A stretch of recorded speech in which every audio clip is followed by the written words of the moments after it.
réchauffer là. Malgré ce beau temps, vous avez décidé de nous plonger dans le froid cette semaine. Et oui, si j'invoque devant vous Odin ou Thor, si je vous parle des elfes, des Edas, des Sagas, vous avez reconnu ? Rien que les noms mettent dans l'ambiance. Il s'agit de la mythologie viking, l'imaginaire nordique, des contes d'Islande, du Danemark, de Suède, Norvège, etc. Le livre s'appelle tout simplement Contes des sages scandinaves au seuil, signé Anna Lazowski.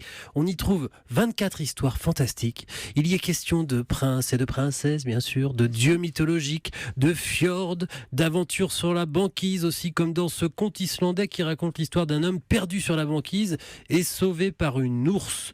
Une ours qui ne l'attaque pas mais qui l'enlace pour le protéger et le réchauffer. Sympa, où il y a celui qui est intitulé Odin, tout simplement. Je vous le lis.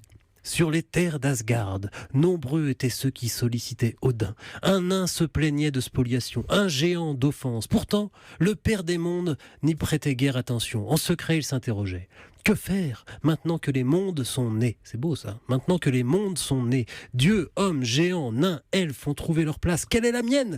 Quelle est ma destinée ? Cela le remplissait de mélancolie. Il est chafouin, Odin. Il est chafouin, Odin, oui. Pas facile d'être un dieu. Alors il part, il se retire tel un ermite et il va chercher un sens à tout ça, à la vie, au monde, à tout. Et il médite, il passe des épreuves d'initiation. Je peux pas tout vous raconter. Non. Mais lorsqu'Odin revient, il est métamorphosé. 2 corbeaux sont posés sur ses épaules. Il a considérablement vieilli en très peu de temps. Pourtant, il a une longue barbe grise et il lui manque un œil. Pourtant, il voit beaucoup mieux. Il voit tout. Il est devenu un sage clairvoyant. Il dispose de tout le savoir du monde. Il comprend tout, il sait tout. Mais malgré ça, la mélancolie ne l'a pas quitté puisqu'il goûte maintenant à la solitude du savoir. Voilà, c'est beau, hein, c'est magnifique. Toujours, ils sont tous très beaux, très froids aussi. Je vous conseille de mettre une écharpe pour lire ça.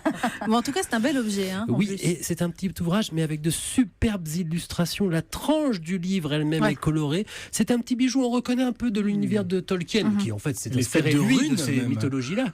Mais voilà, il y a des elfes, il y a des longues barbes grises, comme je l'ai dit, il y a des enchanteurs, il y a des princes. Voilà, c'est magnifique. Un petit bijou nordique. Au seuil, donc, conte des sages scandinaves. Merci, Nicolas. Je vous en prie. Et sage, vous l'êtes, bande de chroniques. Oui, presque. Vous êtes prêts à refaire un petit tour de table alors? C'est bon. Les insolites.